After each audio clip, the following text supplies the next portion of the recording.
السلام علیکم، کیسے ہیں آپ سب؟ امید ہے آپ خیریت سے ہوں گے، میرا ناول انجوائے کر رہے ہوں گے۔ میرے ناول کو پسند کرنے کا بہت بہت شکریہ۔ پلیز ناول کے لیے اپنی رائے دیا کریں کمنٹ میں، اور لائک کیا کریں، میرے چینل کو سبسکرائب کریں، بیل آئیکن کو لازمی دبا لیں تاکہ ہر آنے والی ویڈیو آپ تک پہنچ سکے۔ چلتے ہیں ایپیسوڈ 8 کی طرف۔ یہ ناول اختتام کی طرف جا رہا ہے، تو پلیز اپنی رائے لازمی دیجیے گا اور بتائیے گا میں ناول کس ٹاپک پہ لکھوں۔ ایک ہفتہ گزر چکا تھا۔ اس ایک ہفتے میں ریحان نے کبھی اپنے ہاتھ پار نہیں کی، نہ ہی اس نے مہر سے ضرورت سے زیادہ بات کرنے کی کوشش کی۔ وہ ہر بار صرف اتنا کرتا کہ مشکل وقت میں اس کی مدد کر دیتا، کسی نئی تحریر کی تعریف کر دیتا یا مشکل کام میں رہنمائی دیتا۔ مہر دل میں ریحان کی ایک شائستہ، مہذب، رچے انسان کی تصویر بنتی جا رہی تھی۔ دوسری طرف غازیان پہلے سے زیادہ خاموش رہنے لگا تھا۔ وہ جب بھی ریحان کو مہر کے قریب دیکھتا، اس کی آنکھوں میں بے چینی صاف دکھائی دیتی۔ وہ بار بار مہر سے صرف ایک ہی بات کہتا، ریحان سے فاصلہ رکھو، مگر اس سوال کا جواب کبھی نہیں دیتا کہ آخر کیوں؟ یہی خاموشی آہستہ آہستہ مہر کے دل میں ناراضگی پیدا کرنے لگی۔ اسے محسوس ہونے لگا کہ غازیان اس پر اعتماد نہیں کرتا۔ اسی شام کمپنی کی ایک اہم میٹنگ ختم ہوئی۔ تمام ملازمین آفس سے جا چکے تھے۔ پورا فلور تقریباً خالی تھا۔ مہر اپنی فائل سمیٹ رہی تھی کہ ریحان اس کے قریب آیا۔ تم واقعی بہت اچھا لکھتی ہو مہر۔ مہر نے مسکرا کر شکریہ ادا کیا۔ اگر کبھی کسی چیز کی ضرورت ہو تو بلا جھجک مجھے بتا دینا، یہ کہہ کر ریحان وہاں سے چلا گیا۔ اتنے میں غازیان نے یہ منظر دیکھ لیا۔ وہ خاموشی سے مہر کے سامنے آ کھڑا ہوا۔ اس کے چہرے پر پہلی بار واضح ناراضگی تھی۔ میں نے تم سے کہا تھا نا، اس سے دور رہو۔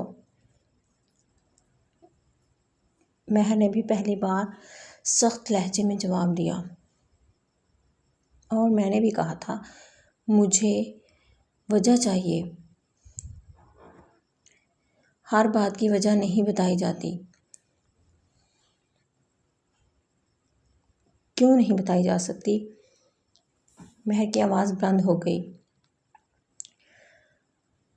آپ ہر بار مجھے روکتے ہیں، ٹوکتے ہیں، فیصلے سناتے ہیں، لیکن مجھ پر اتنا بھی اعتماد نہیں کرتے کہ سچ بتا سکیں۔ غازیان چند لمحے خاموش کھڑا رہا۔ اس کی مٹھی بے اختیار بھیج گئی۔ میں یہ سب تمہارے لیے کر رہا ہوں۔ نہیں، آپ یہ سب، مہر کی آنکھوں میں نمی اتر آئی، آپ یہ سب اپنے لیے کر رہے ہیں کیونکہ آپ کو مجھ پر یقین ہی نہیں۔ یہ جملہ غازیان کے دل پر تیر کی طرح لگا۔ چند لمحوں تک دونوں کے درمیان مکمل خاموشی چھائی رہی۔ پھر غازیان نے آہستہ سے کہا، میرے ساتھ آؤ۔ وہ مہر کو اپنے کیبن میں لے گیا۔ کمرے میں داخل ہوتے ہی اس نے دروازہ بند کر دیا۔ مہر خاموشی سے اسے دیکھتی رہی۔ غازیان آہستہ آہستہ اپنی الماری کی طرف بڑھا۔ اس نے ایک خفیہ لاک کھولا، اندر سے وہی پرانی فائل باہر نکالی جس پر صرف ایک لفظ لکھا تھا، مہر۔ مہر کی سانسیں جیسے رک گئیں۔ یہ میرے نام کی فائل؟ غازیان نے فائل کو میز پر رکھا۔ اس کی آنکھوں میں برسوں کی تھکن اور بے بسی جھلک رہی تھی۔ میں نہیں چاہتا تھا کہ تم یہ سچ اس طرح جانو۔ وہ چند لمحے خاموش رہا، پھر اس نے پہلی بار مہر کی آنکھوں میں دیکھ کر کہا، اس فائل میں صرف کاغذ نہیں، تمہاری پوری زندگی کی حقیقت بند ہے۔ مہر کے ہاتھ کانپنے لگے۔ آخر اس میں ایسا کیا ہے؟ غازیان نے گہرا سانس لیا۔ اس نے فائل پر ہاتھ رکھا۔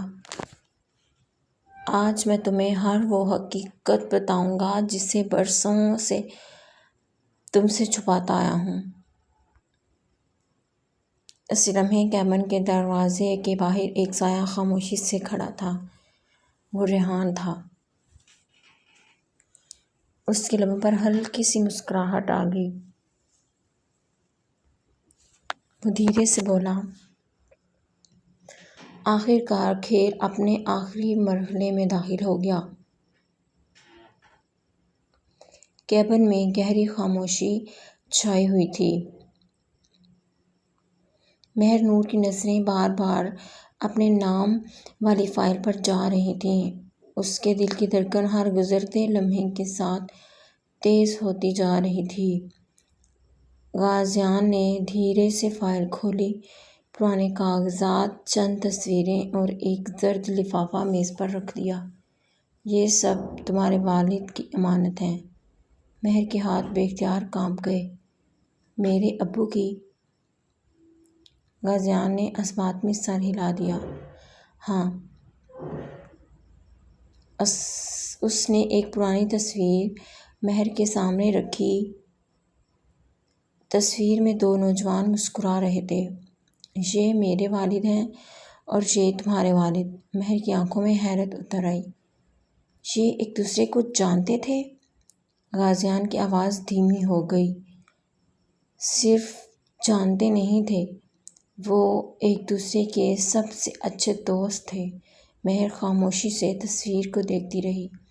غازیان نے بات جاری رکھی۔ انہوں نے مل کر اس پبلشنگ ہاؤس کی بنیاد رکھی تھی۔ ان کا خواب تھا کہ سچ اور اچھے ادب کو ہمیشہ زندہ رکھا جائے۔ اس نے ایک اور دستاویز مہر کی طرف بڑھائی۔ پھر ایک دن سب کچھ بدل گیا۔ مہر نے لرزتے ہاتھوں سے کاغذ لیا۔ یہ جھوٹ تھا۔ اصل غداری۔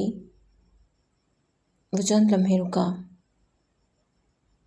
ریحان کے والد نے کی تھی۔ یہ سنتے ہی مہر جیسے شاکڈ رہ گئی۔ وہ ثبوت جو ثابت کرتے ہیں کہ تمہارے والد بے قصور تھے۔ مہر کی آنکھوں سے آنسو بہنے لگے۔ لیکن سب لوگ تو کہتے تھے کہ ابو نے غداری کی تھی۔ غازیان نے آہستہ سے سر ہلا دیا۔ جی، تو جلدی سے میرے چینل ایپیسوڈ پڑھنے کے بعد اپنی رائے دیجیے، چینل کو لائک کیجیے، سبسکرائب کیجیے، کمنٹ میں اپنی رائے لازمی دیں اور مجھے بتائیں کہ نیکسٹ ناول کس ٹاپک پہ لکھوں۔